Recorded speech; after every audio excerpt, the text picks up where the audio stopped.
I was involved in Bible study and the church choir and all the sort of extra activities that were going on. আমি আমার প্রথম বাইবেলটা পেয়েছিলাম যখন আমার বয়স 12, আর যখন আমি টিনেজার হলাম সব কিছু বদলে গেল।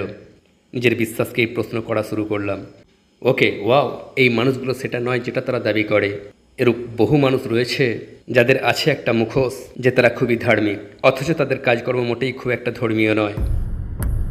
ইনোভাট, বুঝে গেলাম ধর্মটা আমার জন্য নয়, হয়ে গেলাম একজন এথেইস্ট।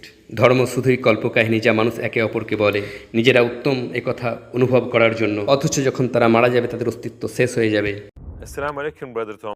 Thank you for accepting our invitation. We are very happy to have you with us. I want to start with, who is Tom Fakini? Walaikum assalam rahmatullah. Thank you so much for having me. আমি new জার্সির মানুষ, United states of America. জন্ম এক Italian American পরিবারে, বয়স 33 বছর, খ্রিস্টান হিসেবে বড় হয়েছি। আমি ইসলাম গ্রহণ করেছি 2010 সালে, আর 2015 সালে আমি বিদেশ গিয়েছিলাম মদিনাতে ইসলামিক স্টাডির জন্য, আর 2020 সালে আমি একজন ইমাম in upstate New York in the city of Utica. How was your life in regards to faith? What were you believing in? তো আমার লালন পালন খ্রিস্টান হিসাবে, খ্রিস্টান ধর্মের দুই ট্র্যাডিশনের মাঝে। আমার পিতা ছিলেন প্রোটেস্ট্যান্ট, একজন প্রেসবাইটারিয়ান, আর আমার মাতা ছিলেন ক্যাথলিক পরিবারের, যদিও প্র্যাকটিস করতেন না। তো আমার বাবা আমাদেরকে ম্যাসে নিয়ে যেতেন না অথবা চার্চে। আমার মা এই কাজের দায়িত্ব নিজের হাতে তুলে নিয়েছিলেন। তিনি ছিলেন খুবই আগ্রহী, প্রত্যেক রবিবার আমাদেরকে চার্চে নিয়ে যেতেন। আর আমিও ছিলাম খুবই প্যাশনেট, সামনের সারিতে বসার জন্য আমি জোর দিতাম। আমি যুক্ত ছিলাম বাইবেল স্টাডিতে আর চার্চ কোয়ারে, সব এক্সট্রা অ্যাক্টিভিটিজ যা কিছু হতো। মনে পড়ে আমি প্রথম বাইবেল পেয়েছিলাম আমার 12 বছর বয়সে, আর তা বেশ কয়েকবার পড়ার চেষ্টা করেছিলাম ফ্রম ফ্রন্ট টু ব্যাক, যদিও কখনো সফল হয়নি। একজন ছোট্ট ছেলে হিসাবে আমি আমার ধর্মটাকে খুবই কেয়ার করতাম, কিন্তু তারপর যখন টিনেজার হয়ে গেলাম বেশ কিছু ভিন্ন ভিন্ন কারণে বিষয়গুলো বদলে গেল। নিজের বিশ্বাসকে প্রশ্ন করা শুরু করলাম। What were the reasons that made you question your faith? কিছু ছিল রাজনৈতিক কারণ, আরও ছিল কিছু ধর্মীয় কারণও, যেগুলো আমার সাথে ঠিক যাচ্ছিল না। আমার মনে হয় আমার এক্সপিরিয়েন্সটা একটু টিপিক্যাল অন্যান্য বহু মানুষের মতো, বিশেষ করে এই আমেরিকায়। তা হলো আমরা প্রকাশ্যে বলি যে আমরা বিশ্বাস করি, তখন যখন আমরা বলি অ্যাপোস্টল ক্রিডস, নাইসিন ক্রিডের কথা, এটা এক বিষয়, অথচ নিজেদের জীবনে ধর্মকে প্রয়োগ করা, বাস্তবায়িত করা আর আমাদের ধর্মীয় আচার অনুষ্ঠান পুরোপুরি ভিন্ন বিষয়। আর তাই আমার মনে পড়ে না আমি কখনো যীশু খ্রিস্টের কাছে প্রার্থনা করেছিলাম, যদিও আমি জানি বহু মানুষ এই কাজটা করেন। যীশু খ্রিস্ট নিজে গড, এরূপ কোনো অনুভূতি আমার ছিল না। এমনকি যদি আপনি আমাকে প্রশ্ন করতেন, হয়তো তখন বলতাম হ্যাঁ, এটাই ছিল সঠিক উত্তর, কারণ এটাই আমাদেরকে শেখানো হয়েছিল। কিন্তু তার মানে এটা নয় যে আমি যিশুর কাছে প্রার্থনা করতাম অথবা তাকে গড বলে ভাবতাম। আমি সবসময় গডের কাছে প্রার্থনা করতাম, যদিও তখন আমি তাকে গড দ্য ফাদার বলে মনে করতাম, খ্রিস্টান ফর্মুলা অনুযায়ী যেটা বলা হয়ে থাকে আর কি। তারপর আছে ট্রিনিটি। এটা এমন একটা বিষয় যার কোনো অর্থ আমার কাছে প্রকাশ পায়নি, তাই এটা নিয়ে বিশেষ কিছু ভাবিও নি ততদিন যতদিন না খ্রিস্টান ধর্মের অন্যান্য কিছু প্রবলেমের সম্মুখীন আমি হয়েছিলাম, যেমন কিছু রাজনৈতিক সমস্যা, সামাজিক সমস্যা। তখন সেসব কিছুই আমি রিভিউ করা শুরু করলাম আর ভাবতে শুরু করলাম, ওয়েট এ সেকেন্ড, এসবের তো কোনো অর্থ নেই। আর সেটাই ছিল আমার মতে আমার খ্রিস্টান ধর্মের প্রতি বিশ্বাস কমে যাওয়ার একমাত্র বা বড় কারণ। বিশেষভাবে সব কিছু দেখে আমি সন্দেহ করা শুরু করলাম যে খুব সম্ভবত এসব কিছুই কিছু মানুষ লিখেছে। এক প্রকার কনভলিউটেড সিস্টেম, একটা সাম্যতা বজায় রাখার প্রচেষ্টা তিনজন আর একজনের মাঝে, ঐশ্বরিক আর মানবিকের মাঝে। তাই এটা আমার কাছে মোটেই ইনটুইটিভ মনে হয়নি। So what was the final thing that made you leave Christianity? দেখুন, প্রেসবিটারিয়ান চার্চে প্রতি 3 বছর অন্তর একটা ইউথ কনফারেন্স হয়, নাম ট্রায়ানিয়ার। প্রত্যেক প্রেসবিটারিয়ান চার্চ একজনকে বাছাই করে, একজন যুবককে তাদের জমায়েত থেকে, ফ্রম দেয়ার কংগ্রিগেশন। তারপর তাদেরকে তারা পার্ডিউ ইউনিভার্সিটিতে প্রেরণ করে। তো আমার চার্চ থেকে আমাকে বাছাই করা হয়েছিল সেই ইভেন্টে যোগ দেওয়ার জন্য। 1 সপ্তাহ ধরে উপাসনা করা, কলেজ ডরমিটরিতে অবস্থান করা, সে এক ইন্টারেস্টিং অভিজ্ঞতা। কিন্তু আমি যখন সেখানে গেলাম আমার একটা এক্সপেকটেশন ছিল সম্ভবত বিষয়টা হবে ধর্মবিশ্বাস নিয়ে, গডের সাথে সম্পর্ক স্থাপন নিয়ে, গডের উপাসনা, এইসব আর কি। কিন্তু বাস্তবে আমি খুব হতাশ হয়েছিলাম। বহু খারাপ খারাপ কাজকর্ম সেই সব যুবকেরা করে যাচ্ছিল। তারা মদ্যপান করে যাচ্ছিল, যুবক যুবতী খোলামেলা মেলামেশা করছিল, এইসব খারাপ কাজকর্ম করে যাচ্ছিল আর কি। তখন আমি ছিলাম নিষ্পাপ, আর তাই এসব দেখে আমি খুব চমকে গিয়েছিলাম। আর তখনই শুরু হয়েছিল আমার ধর্ম নিয়ে প্রশ্ন করা। সেই একই কনফারেন্সে আরও একটা ঘটনা ঘটেছিল। এটা তখন যখন হোমোসেক্সুয়াল ম্যারেজ বা হোমোসেক্সুয়াল ইউনিয়নের মুভমেন্ট শুরু হয়েছিল আমেরিকাতে। আর এই বিষয়টা নিয়ে আমাদের সামনে একটা প্রেজেন্টেশন দেওয়া হয়েছিল। এটা ছিল এলজিবিটিদের পক্ষে একটা বার্তা, আর এটা ছিল একটা কন্ট্রোভার্সিয়াল বিষয়, এমনকি তাদের কাছে যারা এই গ্যাদারিংয়ে যোগ দিয়েছিল। সেই সময়ের কথা বলছি আর কি। তো এই গ্যাদারিং থেকে যে দুটো মূল বিষয় নিয়ে আমি বেরিয়ে এসেছিলাম তা ছিল, ওকে ওয়াও, এই মানুষগুলো তো তা নয় যা তারা হওয়ার দাবি করে। এই দুনিয়াতে এরূপ বহু মানুষ আছে যারা নিজেদের মুখের উপর একটা মুখোশ পড়ে আছে যে তারা খুবই ধার্মিক, অথচ পিছনে তারা যা কিছু করছে সেসব কিছু মোটেই ধার্মিকের কাজ নয়। আর এই পাজলের সর্বশেষ টুকরোটা হলো যে আমার কখনোই মনে হয়নি যে আমি আমার ধর্মের জন্য যতটুকু করছি ততটুকুই যথেষ্ট। মনে হতো এটা সাফিসিয়েন্ট নয়। মাত্র সপ্তাহে একদিন চার্চে যাওয়া, কিছু গান গাওয়া আর বাড়ি চলে আসা, তারপর সারা সপ্তাহ গডের কথা ভুলে যাও, চার্চের কথা ভুলে যাও। তাই বিষয়টা আমার যথেষ্ট ওয়েটি বলে মনে হয়নি। আর এই সব কিছু নিয়ে শেষ পর্যন্ত আমি 16 বছর বয়সের কনক্লুশনে পৌঁছে গেলাম। সিদ্ধান্ত নিলাম হোয়াট, এসব কিছু আমার জন্য নয়। শেষ পর্যন্ত ধর্ম নিয়ে আমার মতামত খুবই নিম্ন স্তরে নেমে গেল। আমি একজন এথেইস্ট হয়ে গেলাম। ধর্ম হলো আসলে কল্পকাহিনী যা মানুষ একে অপরকে বলে নিজেদেরকে সন্তুষ্ট করার জন্য। তারা সবাই মরে যাবে, তাদের অস্তিত্ব নিশ্চিহ্ন হয়ে যাবে। So, how did your journey to Islam start? When did you first hear about it? সম্ভবত আমি ইসলামের কথা প্রথম শুনেছিলাম 9/11 থেকে, কিন্তু এটা আমার মনে রেজিস্টার করেনি। ইসলামের অর্থ আমি বুঝতে পারিনি। আমি ভেবেছিলাম মুসলিমরা কোনো রাজনৈতিক গ্রুপ বা পার্টি। আসলে মুসলিমদের বিশ্বাস কী সেটা নিয়ে ভাবতে শুরু করেছিলাম তখন যখন আমি কলেজে পৌঁছালাম। অ্যাকচুয়ালি আমি সেখানে একজন প্রফেসর পেয়েছিলাম যিনি ছিলেন মুসলিম। তখনই আমার শিক্ষা শুরু হয়েছিল, আর সেটাই ছিল আমার দুই প্রকারের আগ্রহে মিলিত স্থান। আর সেই দুইয়ের মধ্যে একটা হলো রাজনীতি। আর বোঝার চেষ্টা করছিলাম সেই রাজনৈতিক মোটিভেশনটা কী, কোন ইঞ্জিনে মিডল ইস্টের রাজনৈতিক মুভমেন্টগুলো চলে তথা বিশ্বের মুসলিম দুনিয়ায়। তো আমি ছিলাম একজন political science major, specially international relations.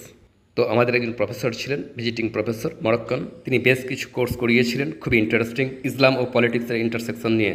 One class that she taught was just about Malcolm X, all of his interviews and speeches and writings and things like that. And another class that she taught was about military interventions in Muslim countries. Through this, we kind of were studying some of the resistance movements historically that have happened. বলতে পারা যায় সেই প্রথমবার আমি দেখতে পেলাম কোন জিনিসটা এই মুসলিমদিকে মোটিভেট করছে। কারণ যদি আপনি পশ্চিমের মানুষ হন, যেমন আমেরিকা, যেখানে সবাই মনে করে যে তারা স্বাধীনতায় বিশ্বাস করে, লিবার্টিতে বিশ্বাস করে, ফ্রিডমে বিশ্বাস করে, এমন এক রাজনৈতিক আইডিয়া যেটাকে আমরা ইউনিভার্সাল বলে মনে করি। আর সেখানেই আপনি চমকে যাবেন যখন দেখতে পাবেন এই পৃথিবীতে কিছু মানুষ আছে যারা চায় আমরা ইসলামিক সোসাইটিতে বাস করব। আর এ বিষয়ে আমরা অন্য কারোর নাক গলানো পছন্দ করি না। আল্লাহ কোরআনে এই কথা বলেছেন, অথবা প্রফেট সাল্লাল্লাহু সাল্লামের হাদিস এটা, আর তারা এটাকে কাজে লাগাচ্ছে আর বলছে ওয়েট এ সেকেন্ড, যে যদি তোমরা আমাদের উপর আক্রমণ করো তো আমরা রেজিস্ট করতে বাধ্য, বাউন্ড টু রেজিস্ট। আর এই বিষয়টা আমাকে ভাবিয়ে তুলেছিল। সত্যি কথা বলতে কি আমি চমকে গিয়েছিলাম। So, what happened that attracted you more to Islam? তো সেই কোর্স শেষ হয়ে যাওয়ার পর সেই প্রফেসর আমাদেরকে একটা সুযোগ করে দিলেন একটা এরাসমাস প্রোগ্রামে যোগ দেওয়ার, তা হলো তুরস্কে পড়াশোনা করার। আর তখনকার আমার হবু স্ত্রী আর আমি দুজনেই স্থির করলাম যে এই স্টাডিতে আমরা যোগ দেব। সালটা 2009, আমার ইসলাম গ্রহণের জাস্ট 1 বছর আগে।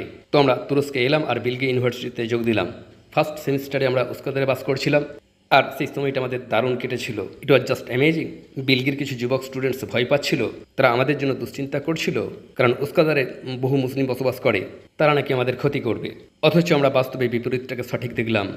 ওখানকার মানুষরা খুবই সুন্দর, খুবই হেল্পফুল, সবসময় সাহায্যের হাত বাড়িয়ে রয়েছে। That time, we needed to pay a bill or we needed to find a converter for our plugins or things like that. They would stop everything that they're doing and they would be with you and go with you through the alleyways and find what you need. And it was really touching. It was really an amazing experience. আর তখন আসলে দেখুন, আমি তখন ছিলাম একজন musician. আমি একজন মুসলিম হওয়ার আগে আমি বহু প্রকারের ইনস্ট্রুমেন্ট বাজাতাম। আমার মনে পড়ছে আমি আজান শুনছিলাম। বিশেষ করে উস্কাদারে বহু মসজিদ রয়েছে, আপনি দেখতে পাবেন চারদিকে শুধুই মসজিদ। আর সত্য কথা হলো আজান শুনে আমি কেঁদে ফেলেছিলাম। আমি আজান শুনছিলাম আর জাস্ট কাঁদছিলাম। It was such a beautiful thing. আমি জানালাটা খুলে দিলাম আর শুনতে থাকলাম। আর তখনই আমার টেনশনের শুরু, কারণ আমি ভিতরে যেতে চাইছিলাম কিন্তু আমি ছিলাম খুব লাজুক, কারণ তখন আমি মুসলিম হওয়ার জন্য প্রস্তুত ছিলাম না। তো যখন স্টাডির টাইম পিরিয়ডটা ওভার হয়ে গেল আর আমরা আবার আমেরিকাতে ফিরে গেলাম, তখন আমি খুবই কাছাকাছি চলে এসেছি অন দ্য ওয়ে মুসলিম হওয়ার জন্য। আমি মুসলিমদের উপাসনা এক্সপেরিমেন্ট করা শুরু করে দিলাম। এক্সপেরিমেন্ট করলাম সালাহ, নামাজ আর তারপর রোজা, and I loved it. What convinced you that Islam is 100% the truth? আমার কাছে সবচেয়ে বড় বিষয়টা ছিল কোরআনের অথেন্টিসিটি, আর এটা ছিল আমার কাছে সবচেয়ে গুরুত্বপূর্ণ বিষয় একদম শুরু থেকে। তাই যেটা আমার সিরিয়াসলি ভাবনার বিষয় ছিল, ঠিক এই কথাটাই কি বাস্তবে সৃষ্টিকর্তা বলেছেন? ঠিক এটাই কি প্রফেট মোহাম্মদ সাল্লাল্লাহু সাল্লামকে দান করা হয়েছিল? কারণ আমি জানতাম বাইবেলের সাথে কোন ঘটনা ঘটেছে, যোগ করা হয়েছে, বাদ দেওয়া হয়েছে, রিইন্টারপ্রেট করা হয়েছে। একই ঘটনা কি ইসলামের সাথে ঘটেছে? আর হাদিস, কিভাবে আমরা নিশ্চিত হতে পারি যে ঠিক এই হাদিসটাই প্রফেট মোহাম্মদ সাল্লাল্লাহু সাল্লাম বলেছেন? কিন্তু আমি দ্রুত একটা পয়েন্ট পেয়ে গেলাম। আমি দেখলাম ইসলামের অথেন্টিসিটি সত্যিকার অর্থে সিরিয়াসলি নেওয়া হয়েছে। আপনি অতি সহজেই দেখতে পাবেন খ্রিস্টান ধর্ম আর ইসলাম ধর্মের অ্যাটিটিউডের মধ্যে ফারাকটা।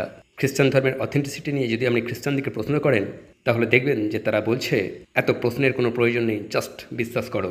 Like, how would we know? How would we be able to tell this book is actually preserved and this book isn't? They'll just say, well, you can't have such high standards. If you have standards like that, you'll never accept anything. তাদেরকে আমার কথা, আমি কোরআন accept করতে প্রস্তুত, কারণ কোরআনের কারণেই আমরা বর্ণনাকারীদের নাম পর্যন্ত জানি, কাদের মাধ্যমে কোরআনের রিওয়ায়েত, কোরআনের কিরাত এসেছে। একই সাথে কোরআনের ম্যানুস্ক্রিপ্টের প্রমাণও রয়েছে। 50টারও বেশি ম্যানুস্ক্রিপ্ট রয়েছে যেগুলো কার্বন ডেটিংয়ের মাধ্যমে প্রফেটের সময়কালের প্রমাণিত, আর সেগুলো আজকের কোরআনের 97%, তাই বাস্তবে টনস অফ এভিডেন্স রয়েছে। How did you take your shahada and how did you feel? তো যখন আমি গ্র্যাজুয়েশন করলাম তখন আমি দিনে 5 ওয়াক্ত নামাজ পড়ছি, এমনকি আমি রোজা রাখছি। তখনও শাহাদার ঘোষণা দেইনি, জানতামও না শাহাদার ঘোষণা দেওয়ার বিষয় রয়েছে। আসলে শাহাদা কি তাই জানতাম না, তবে আমি নিজেকে মুসলিম বলে মনে করতাম। তো একদিন সেই মরক্কন প্রফেসর যিনি আমাকে ইসলাম ইন্ট্রোডিউস করেছিলেন, হঠাৎ করেই ম্যাডাম আমাকে ফোন করলেন, বললেন, টম তুমি কি মুসলিম? সত্য? বললাম 5 ওয়াক্ত নামাজ পড়ছি, এইসব করছি। বললেন, তুমি কি শাহাদার ঘোষণা দিয়েছো? বললাম, সেটা আবার কি? I said, what's that? She said she was giving at a conference in Philadelphia. She said, তিনি বললেন, তুমি মসজিদে এসো আর শাহাদার ঘোষণা দাও। আমি বললাম, ওকে। আমরা গাড়িতে চাপলাম, আমি আমার স্ত্রী, তখন আমাদের একটা সন্তান হয়ে গিয়েছে। তো আমরা ফিলাডেলফিয়ার একটা মসজিদে পৌঁছালাম। আমরা সেই মসজিদের বেসমেন্টে গেলাম আর সেখানেই প্রথমবার শাহাদার ঘোষণা দিলাম। So, how did your wife become Muslim in the end? একজন ইমাম ছিলেন যিনি নিজেও একজন কনভার্ট, আর তিনি মদিনা ইউনিভার্সিটি থেকে গ্র্যাজুয়েশন করেছিলেন। আমি তার কাছে কিছু ইসলামিক ক্লাস করছিলাম আর এভাবেই তার নৈকট্য হাসিল করছিলাম। তিনি আমাকে প্রস্তাব দিয়েছিলেন যে আমিও যেন অ্যাপ্লাই করি to the Islamic University of Medina. তো আমি অ্যাপ্লিকেশন প্রস্তুত করলাম, তিনিও আমাকে একটা রেকমেন্ডেশন লেটারও দিলেন, আর আমি অ্যাপ্লাই করলাম। আর তার 1 বছর বা 2 বছর পর আমার অ্যাপ্লিকেশন অ্যাকসেপ্ট করা হলো। এখন প্রবলেমটা হলো, মদিনা হলো এমন একটা স্থান যেখানে শুধুমাত্র মুসলিমরা বসবাস করতে পারে। তো আমি কাগজপত্র প্রস্তুত করতে থাকলাম আর আল্লাহর ওপর ভরসা রাখছিলাম। আশা করেছিলাম যে আমার স্ত্রীও মুসলিম হয়ে যাবেন যদি আমি সুযোগ পাই, তো আমার মদিনা যাওয়ার আগেই। আর যদি তা না হয় তাহলে কি ঘটবে সেটাও জানতাম না। আর সুবহানাল্লাহ, আমি সত্যিই খুশি যে আমি কাজটা করেছিলাম। জাস্ট আমার অ্যাপ্লিকেশন গৃহীত হওয়ার কয়েক মাস আগে, মদিনা থেকে রিপ্লাই পাওয়ার আগে, তিনিও শাহাদার ঘোষণা দিলেন আর মুসলিম হয়ে গেলেন। so, it all worked out. If you had a chance to speak to all the non-Muslims in the world, what would you like to say to them? আমি বিশ্বের অমুসলিমদিকে বলবো যে ধর্মের সংজ্ঞা হলো সেটাই যেটা গড আমাদের কাছে চান, অন্য আর কিছুই না। আর তা যে কোনো ব্যক্তি যিনি গডে বিশ্বাস করেন তাকে নিজেকেই দায়িত্ব নিতে হবে যে তারা নিজেরা যা কিছু করছেন সেগুলো কি আসলেই তাই যা গড তাদের কাছ থেকে চান। যদি এ বিষয়ে তারা নিশ্চিত থাকেন আর সেই কাজগুলো করে যান তাহলে সব কিছুই ঠিক আছে। কিন্তু বিষয়টা হলো আপনার আন্তরিক প্রচেষ্টা। যদি এই বিষয়ে আপনি সত্যিই আন্তরিক হয়ে থাকেন আর প্রচেষ্টা করতে থাকেন তাহলে বাকিটা আল্লাহ নিজের দায়িত্বে রেখেছেন। Allah will take care of the rest.